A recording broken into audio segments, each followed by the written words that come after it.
নমস্কার বন্ধুরা, Pampa kitchen with village ফুডের আবারও একটি নতুন রেসিপিতে সবাইকে স্বাগত জানাই। বন্ধুরা, আজকের আমার রেসিপি হাফ বাটি সুজি আর একটি মাত্র ডিম দিয়ে তৈরি অপূর্ব স্বাদের একটা রেসিপি। একটি মাত্র ডিম আর সুজি দিয়ে যে এত সুন্দর একটা রেসিপি হয়, আপনারা সম্পূর্ণ না দেখলে বিশ্বাসই হবে না। এই রেসিপিটা একবার কাউকে বানিয়ে খাওয়ালে সে কিন্তু আপনার প্রেমে পড়ে যাবে, এতটাই টেস্টি খেতে হয়।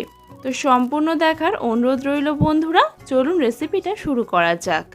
রেসিপির প্রথমেই আমি একটা ফাটিয়ে নেওয়া ডিম নিয়ে নিয়েছি আর তার মধ্যে দিয়ে দিচ্ছি হাফ কাপ পরিমাণ উষ্ণ গরম জল। উষ্ণ গরম জলটা দিয়ে দেওয়ার পর এবারে নিয়ে নিয়েছি 10 টাকা প্যাকেটের 1 প্যাকেট গুঁড়ো দুধ। সমস্ত দুধটা আমি এখানে দিয়ে দিচ্ছি। আপনারা যে কোনো কোম্পানির দুধ এখানে ব্যবহার করতে পারেন, আমি এখানে আমুলিয়া কোম্পানির দুধ ব্যবহার করেছি। তো দুধটা দিয়ে দেওয়ার পরে এবারে একটা কাঁটা চামচ দিয়ে খুব ভালো করে মিশিয়ে নেব। এখানে কিন্তু খুব ভালো করে লক্ষ্য রাখতে হবে যেন দুধের কোন রকম দলাভাব এর মধ্যে না থেকে যায়। তো খুব ভালো করে একটু সময় নিয়ে মিশিয়ে নিতে হবে ডিমের সঙ্গে। আর হ্যাঁ বন্ধুরা, আমি তো বলতেই ভুলে গিয়েছি, যদি আমার আজকের রেসিপি আপনাদের ভালো লেগে থাকে অনেক অনেক শেয়ার করে দেওয়ার অনুরোধ রইল। আর আপনারা আমার চ্যানেলে এই ধরনের রেসিপি ভীষণভাবে পছন্দ করেন এবং সুন্দর সুন্দর কমেন্ট করেন, আর রিকোয়েস্টও আসে এই ধরনের রেসিপির জন্য, তার জন্য কিন্তু অসংখ্য অসংখ্য ধন্যবাদ। তো দেখুন, আমি খুব ভালো করে কিন্তু দুধ আর ডিমের ঘোলটা ভালো করে মিশিয়ে নিয়েছি, একটা সাইডে রেখে দেব।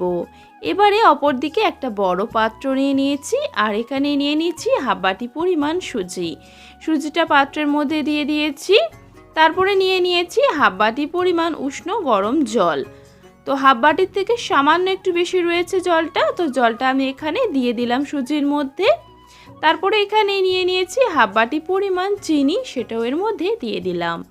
এবারে একটা কাঁটা চামচ দিয়ে খুব ভালো করে মিশিয়ে নেব।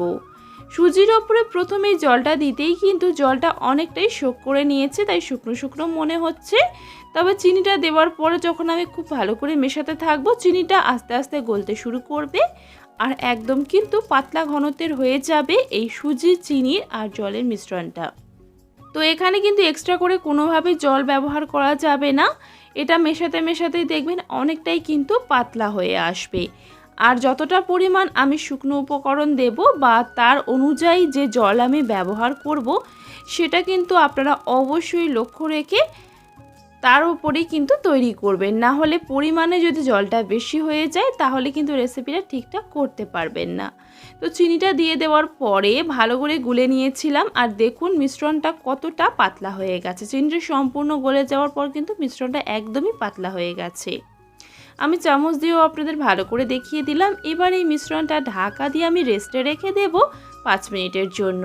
5 মিনিট পর আমি ঢাকনাটা খুলে নিয়েছি আর মিশ্রণটা কিন্তু তেমনই পাতলা রয়েছে। এখানে কিন্তু কোনো রকম এক্সট্রা করে আমি জল ব্যবহার করিনি আর সুজিটা কিন্তু ভালোভাবে ফুলে গেছে। এ পর্যায়ে আমি এর মধ্যে দিয়ে দিচ্ছি 1 বাটি পরিমাণ আটা। হাফ বাটি সুজি নিয়েছিলাম তাই 1 বাটি পরিমাণ আটা নিয়েছি।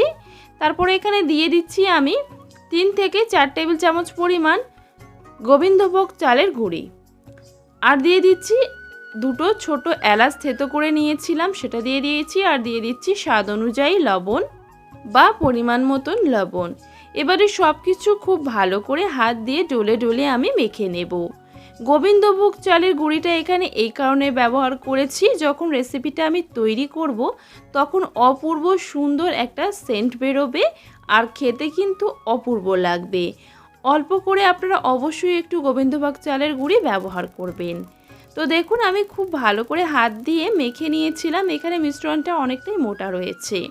তো এ পর্যায়ে আমি আগে থেকে যে দুধ, জল আর ডিমের ঘোলটা তৈরি করে রেখেছিলাম সেটা দিয়ে দিচ্ছি। আর এই মিশ্রণটা দিয়ে দেওয়ার পর খুব ভালো করে হাত দিয়ে মেশাতে থাকবো। এই মিশ্রণটা দিয়ে দেওয়ার পর হাত দিয়ে মেশাতে মেশাতে দেখবেন আমি যে মিশ্রণটা তৈরি করছি সেটা কিন্তু একদম ঠিকঠাক ঘনত্বে তৈরি হয়ে যাবে। আর মিশ্রণটাকে ঠিকঠাক ঘনত্বে তৈরি করার জন্য কিন্তু খুব ভালো করে হাত দিয়ে এইভাবে মাখতে হবে। যত ভালো করে হাত দিয়ে মাখতে পারবেন রেসিপিটা কিন্তু ততই ভালো হবে। আর এই মিশ্রণটা ঘনত্বটা কেমন রয়েছে সেটা আমি অবশ্যই আপনাদের দেখিয়ে দেব। হাত দিয়ে খুব ভালো করে আমি কিন্তু মিশিয়ে নিয়েছি। এবারে একটা ডাবু হাতা নিয়েছি বা চামচ নিয়েছি, সেটা দিয়ে দেখিয়ে দিচ্ছি। দেখুন মিশ্রণের ঘনত্বটা কিন্তু এরকম থাকবে, মানে ওপর থেকে ফেললে অনেকটাই পাতলা হয়ে পড়বে। এরকমই আমাদের মিশ্রণটা তৈরি করতে হবে।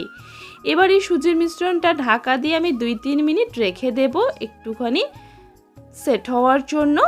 তো মিশ্রণটা 2-3 মিনিট রেখে দেওয়ার পর এবারে আমি আপনাদের লাস্ট পোর্শনে দেখাচ্ছি যে মিশ্রণের ঘনত্বটা কেমন রয়েছে।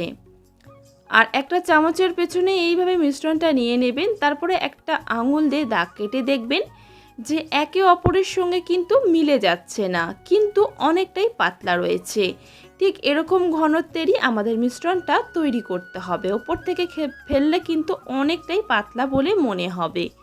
একদম ঠিকঠাক পারফেক্ট এরকমভাবেই কিন্তু মিশ্রণটা তৈরি করে নিতে হবে। মিশ্রণটা রেডি হয়ে যাওয়ার পরে আমি সাথে সাথে চলে যাব পিঠাগুলি বা নাস্তাগুলি তৈরি করে নেওয়ার জন্য। তার জন্য কড়াইয়ে তেল ভালো করে গরম করে নিয়েছি। গ্যাসের ফ্লেমটা একদম লোতে রয়েছে। এবারে 1 চামচ পরিমাণ মিশ্রণ আমি তেলের মধ্যে দিয়ে দিয়েছি। কিছুক্ষণ অপেক্ষা করব, যখন দেখব যে ওপরের দিকে ভেসে উঠছে সেই পর্যায়ে একটা চামচ দিয়ে ওপর থেকে এইভাবে তেল দিলেই কিন্তু সুন্দরভাবে এই পিঠাটি বা নাস্তাটি ফুলে উঠবে। এতটাই ফুলে উঠবে যে উল্টে পাল্টে ভেজে নেওয়াই যাবে না। যখন ফুলে উঠবে তারপর উল্টে পাল্টে সুন্দর একটা হালকা লালচে রং করে ভেজে নিয়ে আমি তুলে নেব তেল ঝরিয়ে। একইভাবে আমি অনেকগুলো পিঠাই আপনাদের তৈরি করে দেখাবো, তবে সমস্ত পিঠা তৈরি করে দেখানো সম্ভব হবে না, তাতে কিন্তু ভিডিওটা অনেকটাই বড় হয়ে যেতে পারে, আর তাতে আমার ভিউয়ার্সরা অনেকটাই কিন্তু বিরক্তিবোধ করতে পারেন। তাই কয়েকটি আমি বানিয়ে আপনাদের দেখাচ্ছি। যে পর্যায়ে মিশ্রণটা দেবেন সেই পর্যায়ে কিন্তু গ্যাসের ফ্লেম লোতে রাখবেন, আর আগে থেকে কিন্তু তেলটা ভালো করে গরম থাকতে হবে। মিশ্রণটা দিয়ে দেওয়ার পর সাথে সাথেই কিন্তু নাড়াচাড়া করা যাবে না। যে পর্যায়ে দেখবেন যে তেলের ওপরে ভেসে উঠছে সেই পর্যায়ে কিন্তু একটা চামচ দিয়ে ওপর থেকে এইভাবে তেল দিতে হবে, আর সুন্দরভাবে ফুলে উঠবে। এতটাই ফুলে উঠেছে দেখুন বন্ধুরা, যে পিঠাগুলি আমি উল্টে পাল্টে ভেজেই নিতে পারছি না। যেমন ফুলকো ফুলকো তৈরি হয় এরকমই কিন্তু থেকে যাবে, কোনো মতেই পরে চুপসে যাবে না। আর এতটাই ফুলকো ফুলকো হয় আর একদম কিন্তু নরম তুলতুলে। তো সমস্ত পিঠাগুলি আমি তৈরি করে নিয়েছি, এবারে আপনাদের কাছে পরিবেশন করে দেখাচ্ছি। তো দেখুন বন্ধুরা, পিঠাগুলি কতটা ফুলকো ফুলকো হয়েছে দেখে নিশ্চয়ই বুঝতেই পারছেন। একটা আমি আপনাদের সঙ্গে কেটেও শেয়ার করব। কেটে দেখানোর পরে আপনারা নিশ্চয়ই বুঝতেই পারছেন যে ভেতর থেকে কতটা ফুলেছে আর কতটা জালিদার তৈরি হয়েছে এই পিঠাগুলি, আর একদম কিন্তু নরম তুলতুলে হয়। আপনারা এই পিঠাটি বা নাস্তাটিকে 1 সপ্তাহেরও বেশি রেখে দিয়ে কিন্তু খেতে পারবেন, আর খেতে কিন্তু অপূর্ব হয় বন্ধুরা। আর গোবিন্দভোগ চালের গুঁড়ি আর এলাচটা ব্যবহার করেছি যাতে ডিমের কোনো রকম গন্ধ না থাকে। 1 সপ্তাহ রেখে দেওয়ার পরেও কিন্তু ডিমের কোনো রকম গন্ধ থাকবে না। তো অনেকেই মনে করে যে ডিমের একটা বাজে গন্ধ থাকবে, কোনো মতেই সেটা থাকবে না। তো বন্ধুরা, আমার আজকের এই রেসিপিটা কেমন লাগলো অবশ্যই কিন্তু কমেন্টে জানাবেন। ভালো লাগলে অনেক অনেক শেয়ার করবেন। সবাই ভীষণ ভালো থাকবেন, সুস্থ থাকবেন। ধন্যবাদ বন্ধুরা।